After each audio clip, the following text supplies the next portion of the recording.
La situación que vivimos de prolongada cuarentena y sobre todo la situación espantosa, terrible, durísima de no poder participar los fieles en el culto público, en algunos sitios, muchos sitios, las iglesias están abiertas y los sacerdotes están siempre dispuestos a confesar y a dar la comunión, pero en otros sitios incluso eso no es posible hacerlo.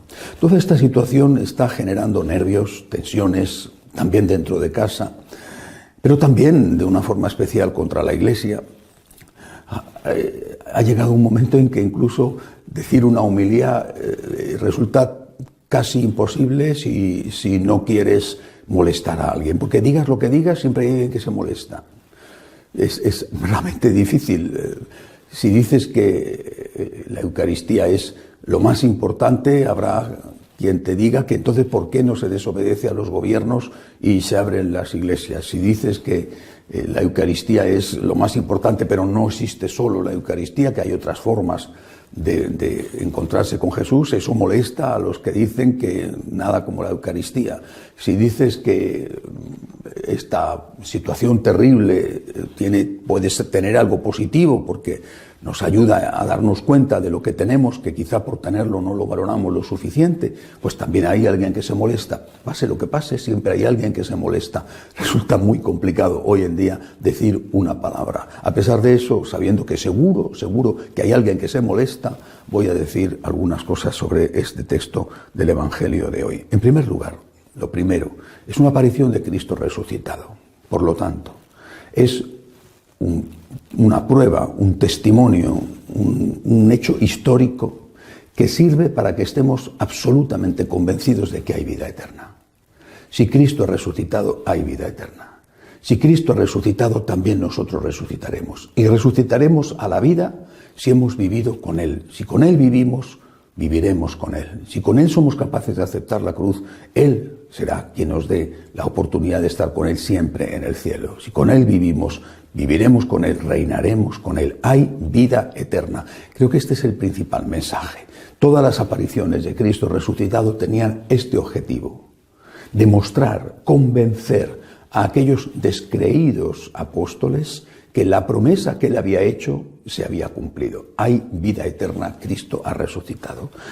Dicho esto, cada una de las apariciones tiene su propio contenido, su propio mensaje añadido a este que es el mensaje principal. En este caso, la aparición a estos dos discípulos, uno de ellos, Cleofás, no sabemos, nunca más vuelve a aparecer este nombre. Esta aparición tiene dos mensajes añadidos. La primera es que le reconocen cuando el Señor hace la bendición del pan, la fracción del pan, en la Eucaristía. En la Eucaristía nos encontramos con Cristo. La Eucaristía es la única presencia real del Señor que es también sacramental. No es la única presencia del Señor, porque el Señor dijo, repito que esto seguro que a alguien le pone ya muy nervioso, pero esta es la verdad y esta es la doctrina de la Iglesia. El Señor dijo, por ejemplo, quien a vosotros os escucha, a mí me escucha. Por lo tanto, hay una presencia de Cristo en la jerarquía. El Señor dijo, donde dos o más están unidos en mi nombre, yo estoy en medio de ellos. El Evangelio de San Mateo, capítulo 18, versículo 20. Hay una presencia de Cristo en la comunidad y otras, pero la Eucaristía es la presencia principal, la presencia más importante porque es presencia sacramental, es presencia real sacramental. Ahí está Cristo en cuerpo y alma, en humanidad y en debilidad. Está Cristo, persona, en la Eucaristía. Y cuando nosotros participamos de la Eucaristía, no solamente cuando comulgamos, cuando nosotros participamos de la celebración eucarística, entonces nosotros nos encontramos con Cristo, especialmente, por supuesto, cuando recibimos a Cristo en nuestro interior. Y me parece a mí que la experiencia de muchos, seguramente de la mayoría, aunque no sea una experiencia de todas las veces, de todos los días, pero sí es una experiencia que se hace y que se hace muchas veces, es que le reconoces al partir el pan, le reconoces en la Eucaristía, le experimentas en la Eucaristía. El efecto que hace en ti la Eucaristía es un efecto que no tiene nada que ver con el efecto que hace que podría hacer el que te tomaras ese mismo fragmento insípido de pan. Lo que tú experimentas cuando comulgas, aunque esto sea a nivel de experiencia y no sea por lo tanto una prueba científica, pero lo que tú experimentas te convence de que eso no es un pedazo de pan.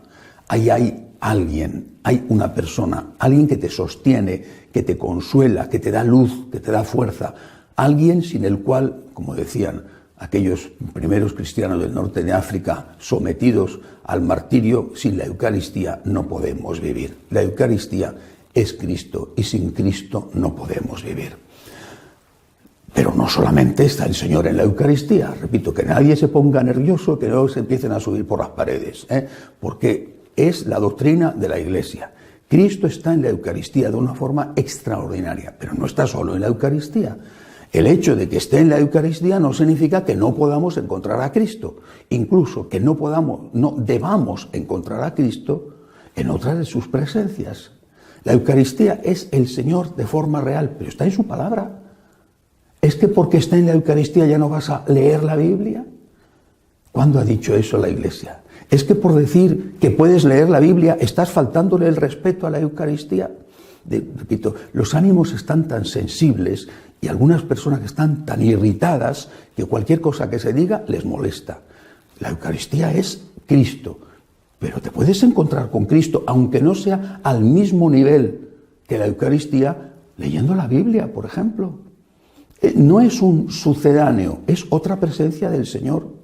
No es una cosa que puedas hacer en contra de la otra o como si diera lo mismo. Por supuesto que no, la Eucaristía es lo primero, pero no es lo único. Y yo creo que esto es lo que nos enseña el Evangelio de hoy.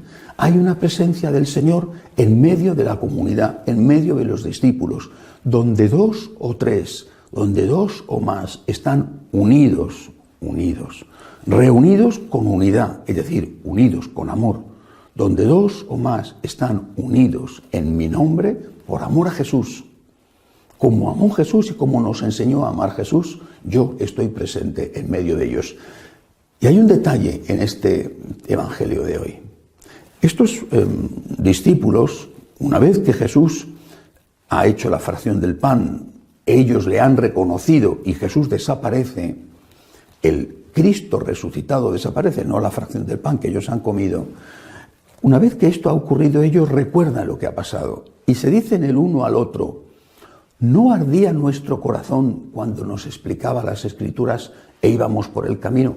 Es decir, la presencia de Cristo en la comunidad también calienta el corazón del hombre, también llena el corazón del hombre de entusiasmo, llena el corazón del hombre de fuego, llena el corazón del hombre del amor de Dios.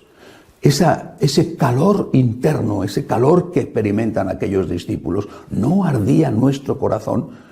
Por supuesto, lo van a experimentar en la Eucaristía, pero no solo en la Eucaristía. Insisto, no son presencias del Señor que compiten entre ellas, no son presencias del Señor excluyentes, nada como la Eucaristía, y que nadie se ponga nervioso porque yo me atreva a decir esto, pero la Eucaristía, que es la principal presencia del Señor, no es la única presencia del Señor. Podemos y debemos leer la Biblia, podemos y debemos tener la presencia del Señor en medio nuestro, podemos y debemos entrar en nuestro interior y orar al Señor, hablar con Cristo. Hay una presencia del Señor real, auténtica, en las personas que sufren por soledad o por hambre o porque han perdido un ser querido. Hay una presencia real del Señor. Lo que hayas hecho al más pequeño, a mí me lo has hecho. Nada de todo esto es competitivo con la Eucaristía. Son complementarias a la presencia. La Eucaristía es lo más, pero no es lo único. Insisto, si esto a alguien le pone nervioso, tiene un grave problema doctrinal. La Iglesia ha enseñado siempre esto porque está en el Evangelio. La Eucaristía es lo más, pero no es lo único. Si nos privan de la Eucaristía debido a esta situación, y no voy a entrar ahora de si los obispos de tal o cual país han hecho lo que tenían que hacer, si nos privan de la Eucaristía, como ha pasado muchas veces en la Iglesia, por desgracia en 20 siglos, si nos privan de la Eucaristía, que es lo más, no nos pueden privar nunca de estar con el Señor. En el silencio de tu corazón, leyendo la palabra de Dios, teniendo su presencia en medio de la comunidad, ahí podemos encontrarnos con Cristo. aunque no podamos encontrarnos con Él en aquello que sacia nuestro corazón, nuestra alma, por encima de todo, que es su presencia en el sacramento eucarístico. Una vez dicho esto, ¿cómo podemos tener al Señor presente en medio nuestro? Él lo dice, la unidad, es decir, el amor entre nosotros, el amor recíproco. La Eucaristía la hace posible un sacerdote debidamente ordenado que consagra con la intención de la Iglesia el pan y el vino preparado al efecto. Es decir, no cualquier cosa, no puede consagrar Coca-Cola, no puede consagrar un filete de ternera. Tiene que consagrar el pan y el vino, tal y como la Iglesia lo ha establecido, un sacerdote debidamente ordenado y que consagra con la intención de la Iglesia. Bueno, por tanto, un laico no puede consagrar. En cambio, esta presencia real del Señor que calienta nuestro corazón, como decían los discípulos de Maús, esta presencia real del Señor no está ligada a los sacerdotes. Estos dos no habían recibido el sacerdocio, no estaban en el grupo de los apóstoles. Estos dos no eran sacerdotes que, sin embargo, tenían la presencia del Señor en medio de ellos.